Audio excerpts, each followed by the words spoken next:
Buongiorno! Today I'm going to be doing my February TBR, and yes, I know I have a tiny Christmas tree, but the thing is, I bought this after Christmas, so I figured that I was just going to use it anyway, even though it wasn't Christmas anymore, because why not? Let's get into my February TBR. This video is so late, and I'm so sad about it. I really wanted to do a ContemporaryAthon and Inloveathon TBR video before the Inloveathon and ContemporaryAthon, but I ended up having 2 midterms, a paper, and so many things to do that it just did not happen, and I was so sad about that. Now I'm thinking I'm just not going to set a TBR for the ContemporaryAthon and Inloveathon because it's happening right now when you're seeing this, hopefully. I'm just going to be chill with the ContemporaryAthon and Inloveathon. Whatever I read, I read. I want to talk about my Blackathon TBR. So I did Blackathon last year and I loved it so much. It's how I discovered Jesse's channel. I love them so much. The channel's amazing. My personality is amazing. I love them so much. If you're not following them, you're missing out. I also overcommitted to readathons that month and I ended up having like, I think, a readathon every single week in February, and each one was like a weekly readathon that I had to be on top of. What ended up happening is I got to the end of February and I hadn't read anything for Blackathon. I really wanted to do the challenges for Blackathon, so I ended up having to read a bunch of really short books, graphic novels to fulfill all of the challenges for Blackathon, and I had to like kind of like rush through them because like I only had like a week to do that. It really sucked, and I'm really sad about that because I was really excited about Blackathon last year and I really wanted to like fully commit to it, and then I overcommitted myself to readathons and that didn't happen. So this year I am changing that. I am not committing overly to readathons. I want to specifically focus on Blackathon and prioritize Black books this month. Obviously I read Black books throughout the year. Like it's not like I'm not going to read Black books outside of this month. Obviously I will. I just want to focus on them this month. A bunch of challenges for this readathon. There's 2 teams. Obviously, I'm doing all of the challenges. I love Jesse's readathons. I always do all the challenges for them. This challenge is Janelle Monáe, an LGBTQA+ sci-fi fiction book with a Black protagonist. And I'm also using this book to fulfill the Ikweke Meze challenge, which is also a book where a Black protagonist challenges preconceived notions of Blackness. Pet by Ikweke Meze. She's really loving this book, and they've also raved so much about Ikweke Meze, so I'm really excited to finally be reading their books.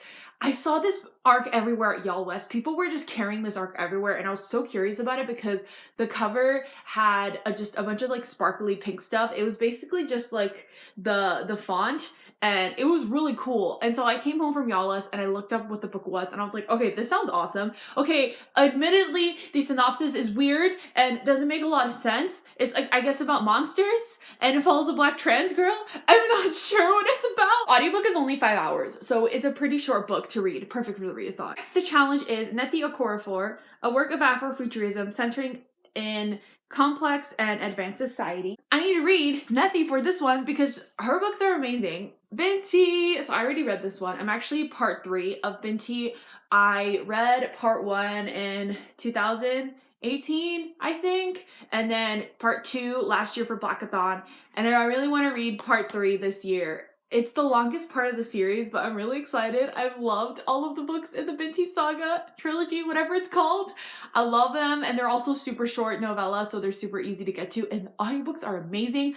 Is it Robin Miles? I think it was Robin Miles who narrates them. She's amazing. I love the audiobooks. I usually like read and listen to these books because they're just so good. The next challenge is David F. Walker, a science fiction comic graphic novel by a Black author with a Black protagonist. For this, I'm going to be reading Naomi by a bunch of authors. I don't like reading issues of comics. I just like reading the full like volumes when there's like 10 or something issues in them.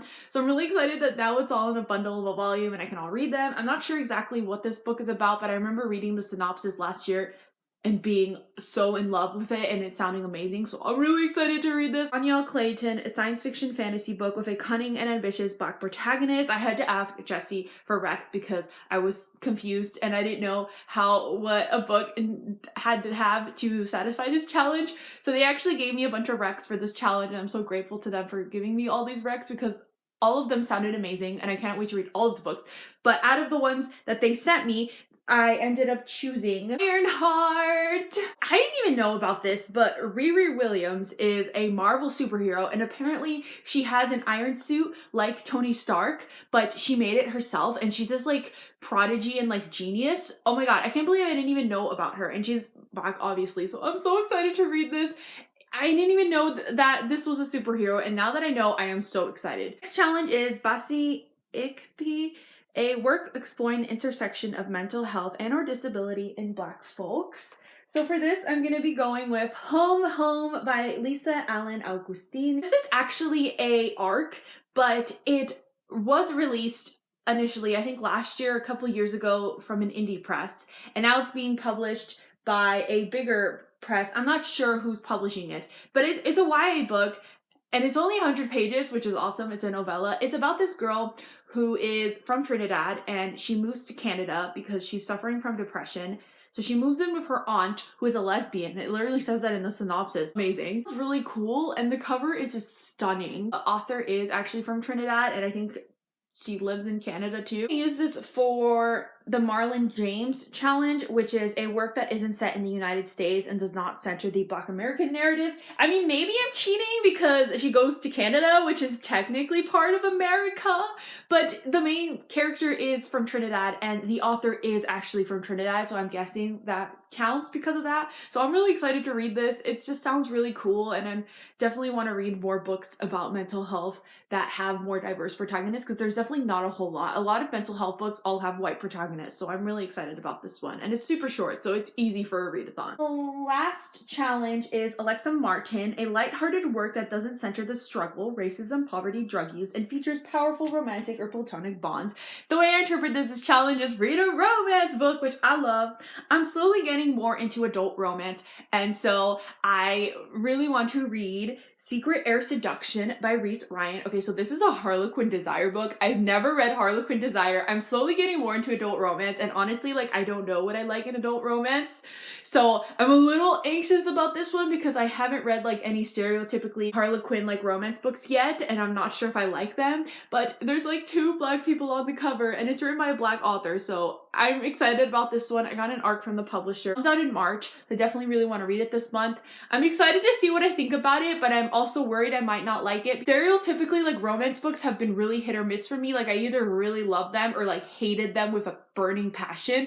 I'm hoping this one is not going to be the burning passion one, but if for some reason I don't like this one, I'm probably just going to read Alyssa Cole, because I read Alyssa Cole's books last year and I love them, so I really want to read more of her books. She has a lot of romance books. Some of them are historical, which I think is amazing. Like, there definitely needs to be more historical fiction with Black protagonists and people of color and queer people. Like, there needs to be more historical fiction for that. Obviously, I'm going to read like a bunch of books for Blackathon. Like I said, I really want to prioritize Black books this month.